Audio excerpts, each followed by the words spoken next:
नमस्कार। आज हम सूर्यकांत त्रिपाठी निराला जी की एक बहुत ही दिलचस्प रचना कुकुरमुत्ता पर बात कर रहे हैं। इसके कुछ विश्लेषण हमारे पास हैं जी। और ये हिंदी साहित्य में व्यंग का एक कहना चाहिए बहुत तीखा और यादगार नमूना है। तो चलिए ज़रा इसकी गहराई में उतरते हैं और देखते हैं कि आज भी ये इतनी अहम क्यों लगती है। बिल्कुल। और ये सिर्फ हंसी मजाक या हास्य विनोद की रचना नहीं है, जैसा आपने कहा। जो विश्लेषण हमारे पास हैं वो साफ दिखाते हैं कि ये निराला के उस वक्त के समाज पर और खासकर साहित्य दुनिया पर एक बहुत गंभीर टिप्पणी है। हाँ। इसमें उनकी समाजवादी सोच की भी वो झलक मिलती है, जहां वो समाज की जो गड़बड़ियां हैं, विद्रूपताएं हैं या खोखले आदर्श हैं, उन पर चोट करते नजर आते हैं। तो शुरुआत इसके नाम से ही करें, कुकुरमुत्ता।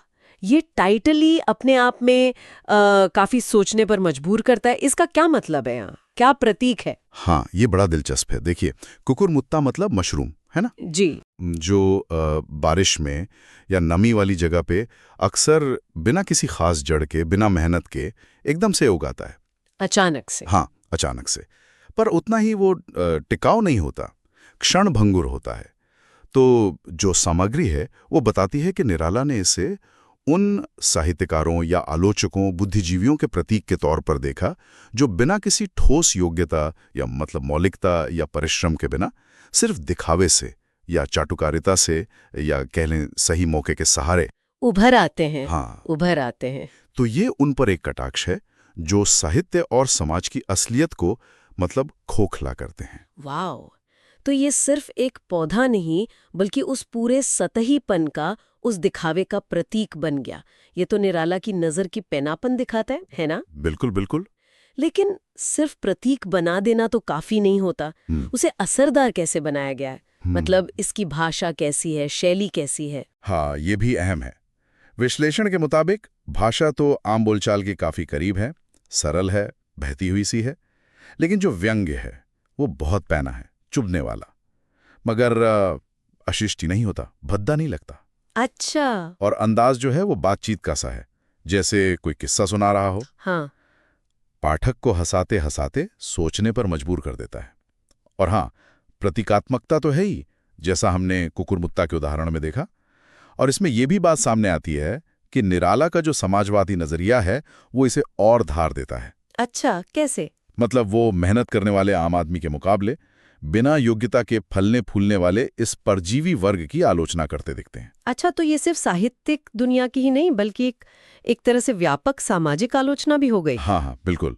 जहां योग्यता की जगह वो दिखावा ले लेता है। और ये कमाल है कि व्यंग इतना तीखा है पर भद्दा नहीं लगता। सही कहा। इसमें और कौन सी मुख्य बातें हैं जो विश्लेषण में उभर कर आती हैं? देखिए, कई अहम पहलू हैं। पहली बात तो यही जो हमने कही, गंभीर सामाजिक आलोचना। समाज का जो नैतिक ढोंग है, बौद्धिक खोखलापन है, उस पर सीधी चोट। दूसरी, साहित्यिक पाखंड का पर्दाफाश।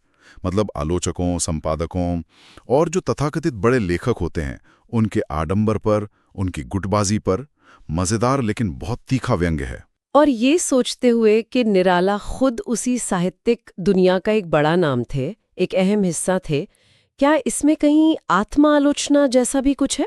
हाँ, ये एक बहुत ही दिलचस्प पॉइंट है जिसे विश्लेषण सामने लाता है। इसमें आत्मविरोध की या कहिए आत्ममंथन की झलक साफ दिखती है। निराला खुद उस समुदाय का हिस्सा है, लेकिन उसकी कमियों पर उंगली उठाने से वो हिचकिचाते नहीं हैं। ये उनकी ईमानदारी दिखाता है। और उस दौर के हिसाब से देखें तो एक दुर्लभ आत्मजागरूकता भी। ऐसा लगता है जैसे वो कह रहे हों कि भाई, सुधार की जरूरत तो सबको है, मुझे भी। ये तो वाकई हिम्मत की बात है, अपने ही क्षेत्र की कमियों को इस तरह उजागर करना। बिल्कुल। और चौथी और शायद सबसे महत्वपूर्ण बात जो विश्लेषण बताते हैं वो है इसकी कालजयी प्रासंगिकता। आज के समय में भी। हाँ, आज भी ये रचना उतनी ही ताज़ी और उतनी ही जरूरी लगती है। विश्लेषण इस बात पर जोर देता है कि समाज और साहित्य में ऐसे कुकुरमुत्ते, मतलब बिना ठोस योग्यता के सिर्फ नेटवर्क या प्रचार के बल पर छा जाने वाले लोग आज भी मौजूद हैं। सही बात है। शायद उनका रूप थोड़ा बदल गया हो, लेकिन वो प्रवृत्ति तो वही है। तो ये बात इसे आज के संदर्भ से सीधे सीधे जोड़ देती है। जी। यानी कुकुरमुत्ता सिर्फ अपने समय का दस्तावेज नहीं रह जाता। कुल मिलाकर देखें तो ये महज एक व्यंग्यात्मक निबंध से कहीं ज्यादा है।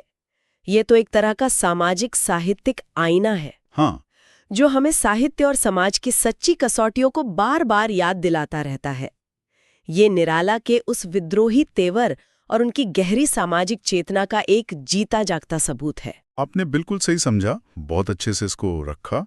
और अंत में ये हमें एक विचार के साथ छोड़ जाता है ना, जिस पर शायद हम सबको सोचना चाहिए कि क्या आज का हमारा जो साहित्यिक या बौद्धिक जगत है वो उन मूल्यों पर, उस सच्चाई पर, उस गहरी सामाजिक जिम्मेदारी पर खरा उतर रहा है जिसके लिए निराला जैसे रचनाकार आवाज उठाते रहे थे। ये एक बड़ा सवाल है जो निराला की ये रचना आज भी हमसे पूछ रही है। बिल्कुल, एक बहुत जरूरी सवाल।